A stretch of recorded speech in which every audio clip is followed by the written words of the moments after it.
Mas alguém dirá: como ressuscitarão os mortos? E com que corpo virão? Insensato! O que tu semeias não é vivificado, se primeiro não morrer. E quando semeias, não semeias o corpo que há de nascer, mas o simples grão, como de trigo, ou de outra qualquer semente. Mas Deus dá-lhe o corpo como quer, e a cada semente o seu próprio corpo. 1 Coríntios 15, 35 a 38. Nós pregamos com palavras, Deus prega a nós com atos e ações. Se apenas percebêssemos isso, a criação e a providência são dois sermões contínuos fluindo da boca de Deus. As estações do ano são 4 evangelistas, cada um deles com o seu testemunho para proferir a nós. Será que o verão não nos prega sobre a bondade de Deus, a riqueza da sua bondade, aquela generosidade com que ele se agradou em prover a terra, não simplesmente com alimentos para o homem, mas com delícias para ambas as orelhas e olhos, com a bela paisagem, os pássaros melodiosos e as flores de várias tonalidades?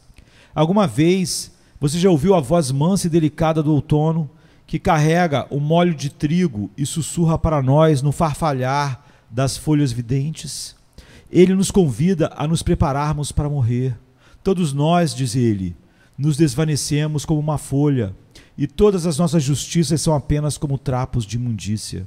Em seguida, vem o inverno, coroado de neve, e ele troveja o mais poderoso sermão que, se apenas ouvíssemos, ele nos impressionaria com os terrores da vingança de Deus, e veríamos em quanto tempo ele pode retirar da terra todas as suas amabilidades e a revestir em tempestade quando ele vier.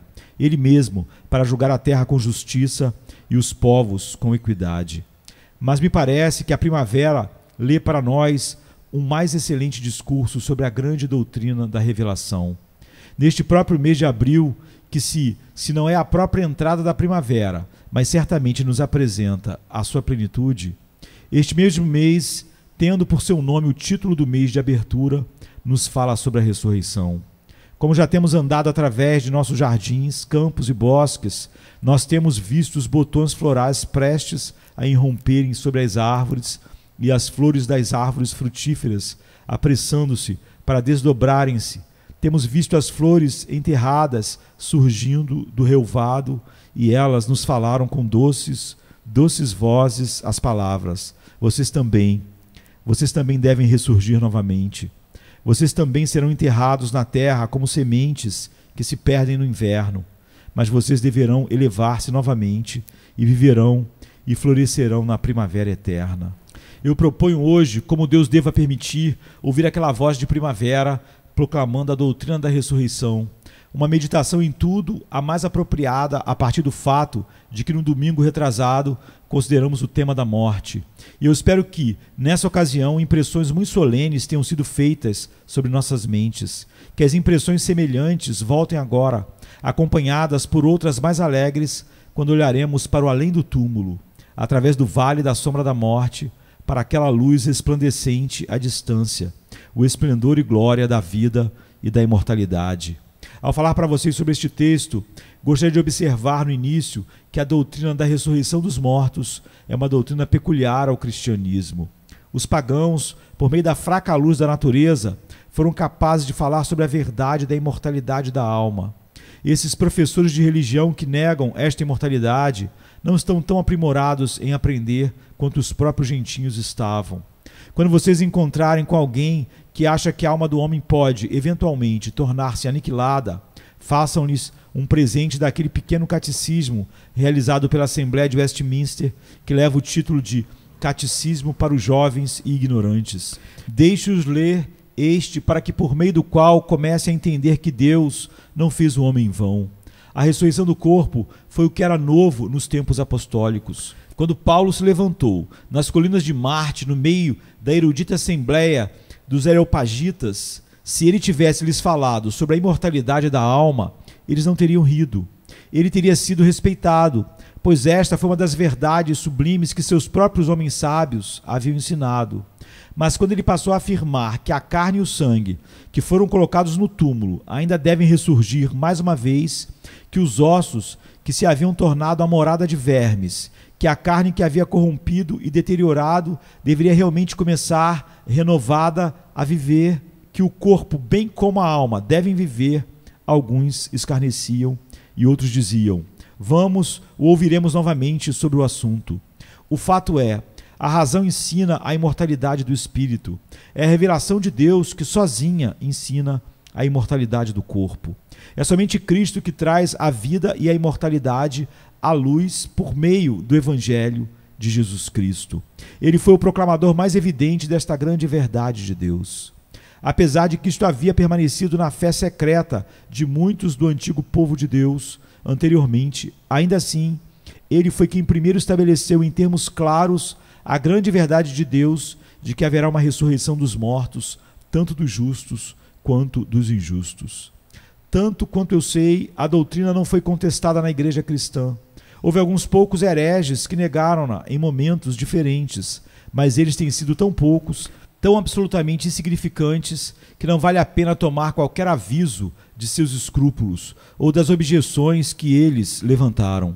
Ao invés disso, daqui voltaremos para o nosso texto, que assumirá que a doutrina é verdadeira e assim continuará a proferir algumas das palavras de explicação sobre isso. Primeiro, então, o nosso texto sugere a verdadeira identidade do corpo ressurreto. O apóstolo usa a figura de uma semente, um grão de trigo murcho. Ele é colocado no chão, ali morre. Toda a parte do amiláceo se decompõe e forma um particularmente bom solo, no qual o germe atinge a si mesmo e sobre o qual o germe da vida se alimenta. A semente em si morre, com a execução de uma partícula quase tão pequena para ser percebida, que é a vida real contida no interior da semente.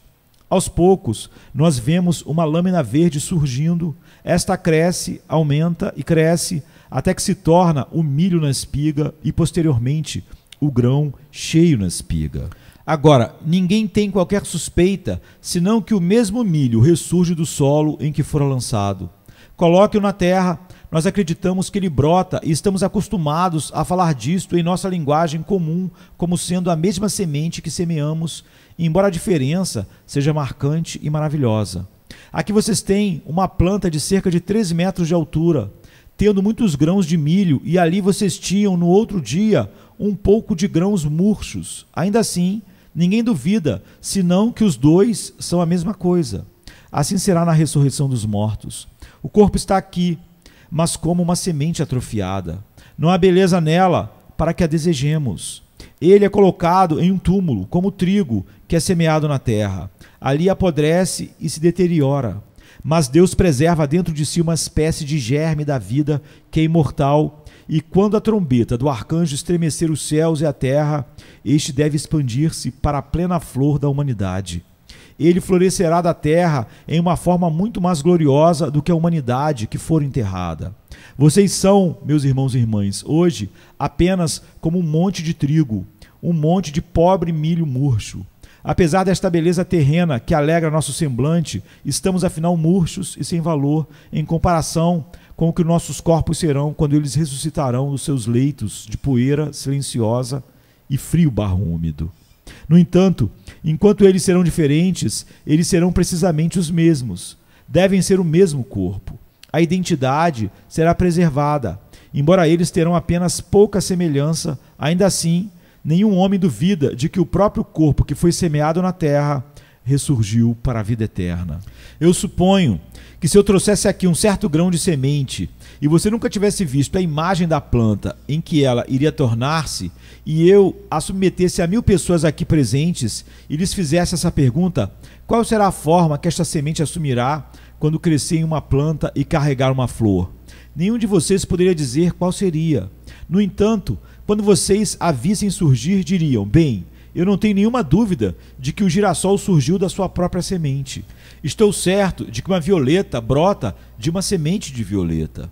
Eu não posso duvidar de que o lírio tem a sua própria raiz adequada. E outra vez, quando vocês veem a semente, vocês talvez imaginam ver alguma pequena semelhança. Pelo menos vocês nunca desconfiam da identidade.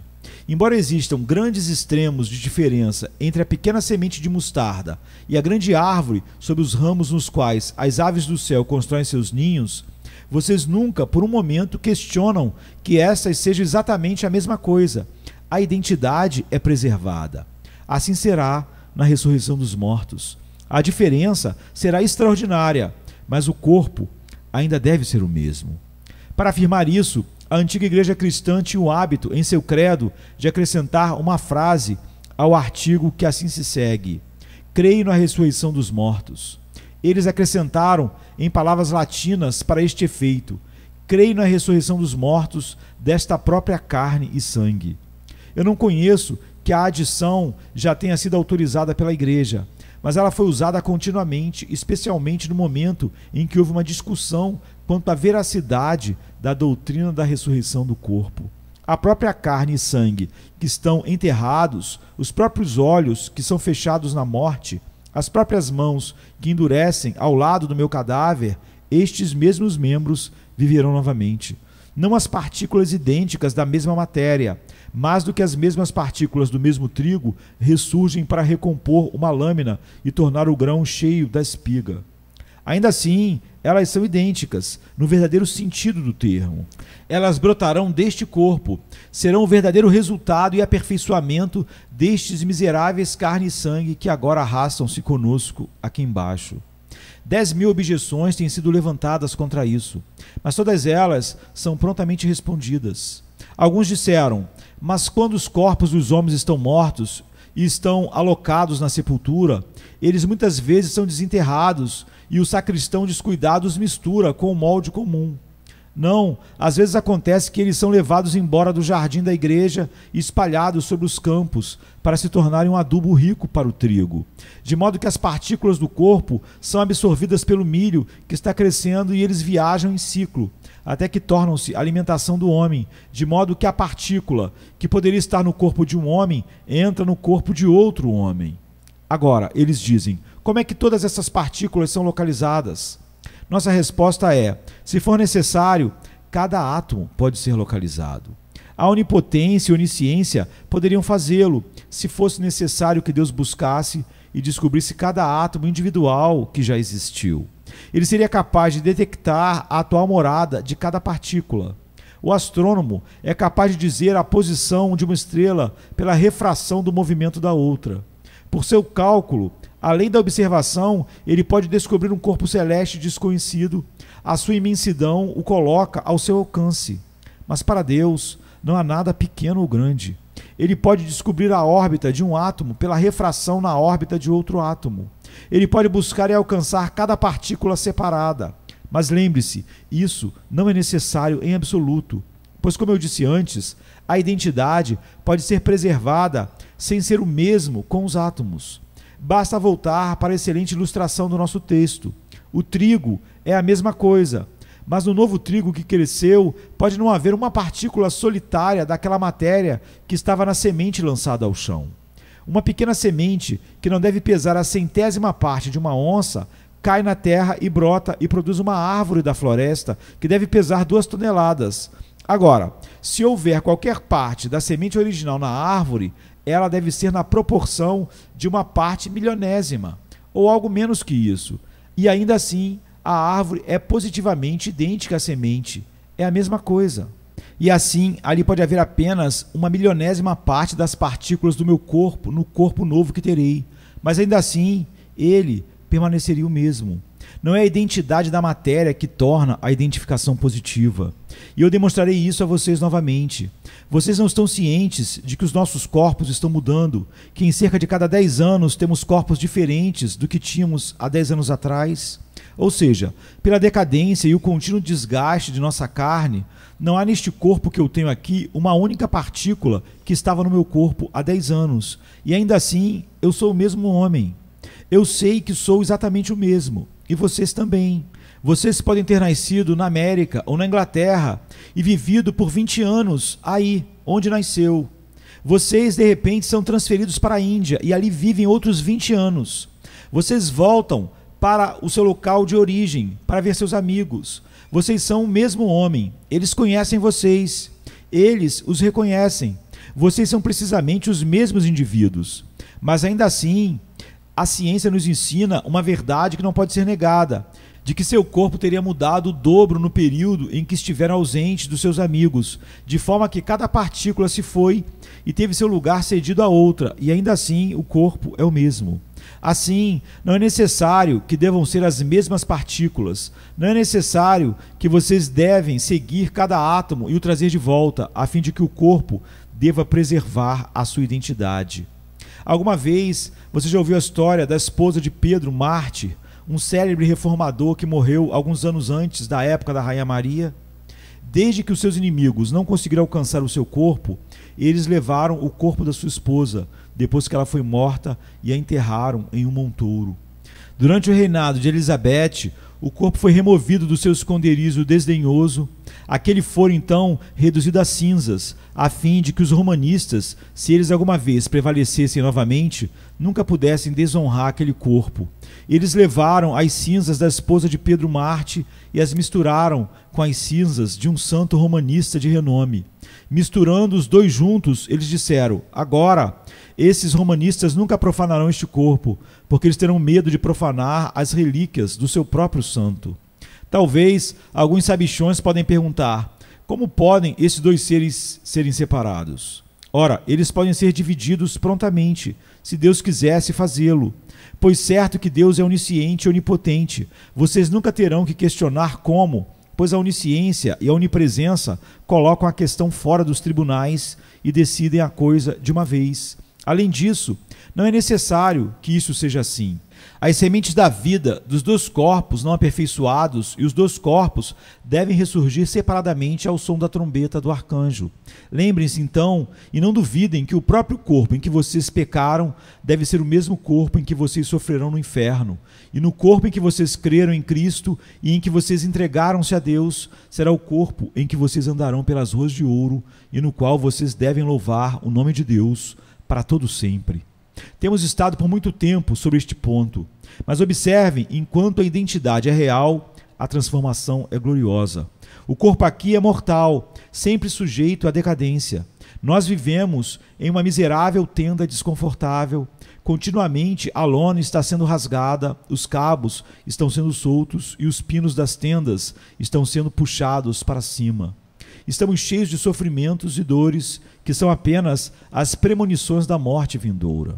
Todos nós sabemos, alguns por nossos dentes deteriorados, que são, como eu disse em outro dia, apenas os emblemas de um homem em decomposição, outros por aqueles cabelos brancos que estão espalhados aqui e ali.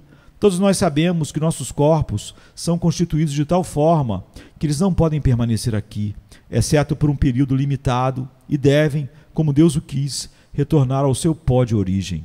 Não é assim, porém, com o novo corpo. Semeia-se o corpo em corrupção, ressuscitará em incorrupção. 1 Coríntios 15, 42.